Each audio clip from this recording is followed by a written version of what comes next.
دوی ته به کتل کافرانو نو مسلمانېدل به. چې کله مصر فتح شو، مصر د عمر رضی الله تعالی عنہ دور خلافت دی.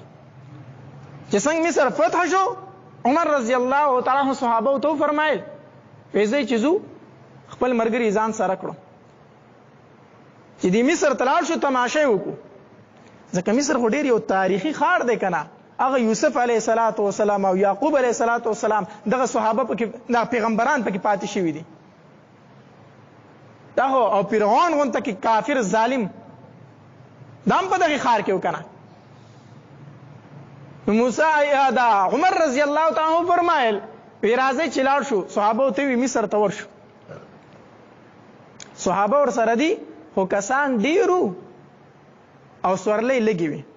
نو عمر رضی الله تعالی عنہ فرمایل وی په یو یو اوخ باندې دو تنه بځای، خو طریقه به دا وي سفر لري دی، د یو یو پړاو پورې به یو تن چې هغه حد راورسي بیا به هغه کوشي بل تن به اوخ تخیږي. په دې طریقه باندې بس یو تن به په اوخي بل به موار نیولې. ټول په یو اوخ باندې دو تنه شو او د عمر رضی الله تعالی سره خپل غلام شو. عمر رضی الله تعالی په اوخ باندې ناشته او غلام موار نیولې دی روان دي. چې یو پړاو پوره شو عمر ته ودرېګا. چې ودرېدو غلام ته ورخه جو اوخ ته. غلام ورته امیر المؤمنین ما مشرموا ته بادشاہ د مسلمانانو 22 लाख مربع میل په دومره ځمکه باندې ته بادشاہي کوي، ته مسلمانانو خلیفه او زه ستا مزدور یم غلام یم، نو زه به په اوښ بره ناست یم او تا به موار نیولی. ما مه رسوا کوه، ما مه بې عزته کوه. عمر رضی الله تعالی عنہ ته وفرمایل وی انصاف دا دی چې دومره مزل ما وکړو چې دومره مزل ته به هم کوې. زه انسان یم ته انسان، خیر دی کو زه بادشاہ یم او ته مزدوري، خو په انسانیت کې خو یو شان یو که نه. زه انسان یم ته انسان یې. غلام یې اوښ ته ور وخېجه. عمر رضی الله تعالی عنہ د اوښ موار نیولې او روان دي. حتی تر دې پورې چې تلو مصر رانږدې شو. د الله قدرت دا و چې مصر رانږدې شو، لاننوتي مصر تندي. د عمر رضی الله تعالی عنہ د ناستې نمبر پوره شو. اوس د ناستې د اوښ نمبر به د غلام راځي. چې کله مصر ښار رانږدې شو عمر رضی الله عنه راکوز شو، غلام ته اوښ ته وخېجه. هغه ته امیر المؤمنین د دې ځای پورې مې در سره ومنله خو اخوا نه منم. دا هغه د مصر دروازې ښکاره شوې. هلته به یهود او عیسایان ټول په انتظاري چې د مسلمانانو بادشاه را روان دی او عمر را روان دی. عمر هغه عمر چې د هغه دومره روب چې کله کافرو به خپل بچي رول که نه نو د عمر نوم به یې ورته اخیستو. خپل بچي به چې نه وده کېدل او یرول به یې ورته وده شه ګورې عمر راځي. دومره خو د هغه روب. موږ مصر ته روان یو، یهود ښځې او نارینه ټول په انتظار دي ستا تماشه به کوي. نو غلام به په اوښ ناست او تا به موار نیولی به چې دغه خلیفه دی. صحابه ټول راټول شو. عمر رضی الله عنه داسې مه کوه، خیر دی که ته وایې چې دا غلام به هم په اوښ ځي نو موږ به بل تن پیاده لاړ شو، دی موږ په خپل اوښ د ځان سره کښېنه، خو ته په اوښ کښېنه، ته د اوښ نه ښکته مه ځه. عمر رضی الله عنه وفرمایل وی انصاف دا دی چې زما ملګری دی نو دی به زما په اوښ ځي. زما ملګری دی نو دی به زما په اوښ ځي او زما د پیدل نمبر دی او د اوښ د سورېدو نمبر دی. غلام ته یې ور وخېجه. غلام اوښ ته ور وختو. عمر رضی الله تعالی عنہ د اوښ موار نیولی دی.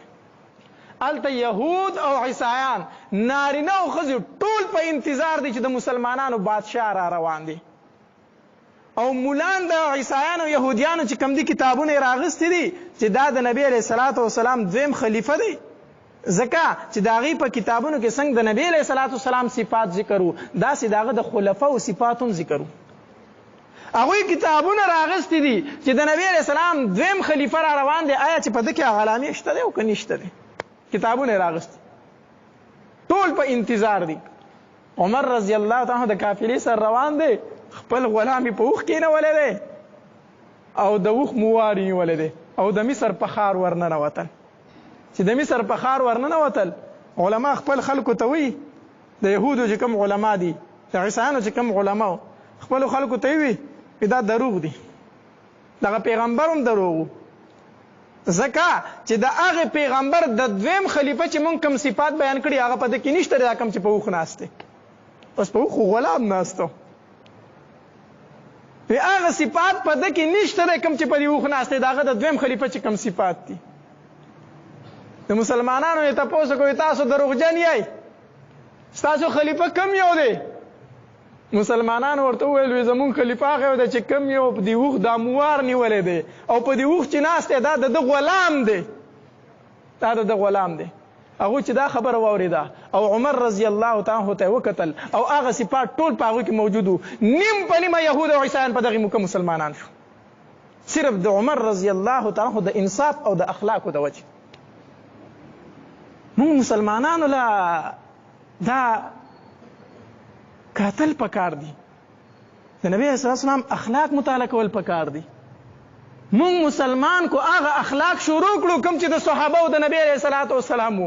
دا نیم په نیمه کافر به نه مسلمان شي. خو نن د مسلمان اخلاق ته چې کافر ګوري نو هغه د مسلمان نه د اسلام نه نفرت پیدا کیږي. دا مسلمان دی، غلا مونږ کو، ډاکه مونږ کو، زنا مونږ کو، رشوت مونږ اخلو، کم ګناه دی چې هغه په مونږ کې موجود نه دی.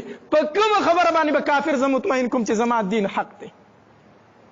په کومه خبره باندې؟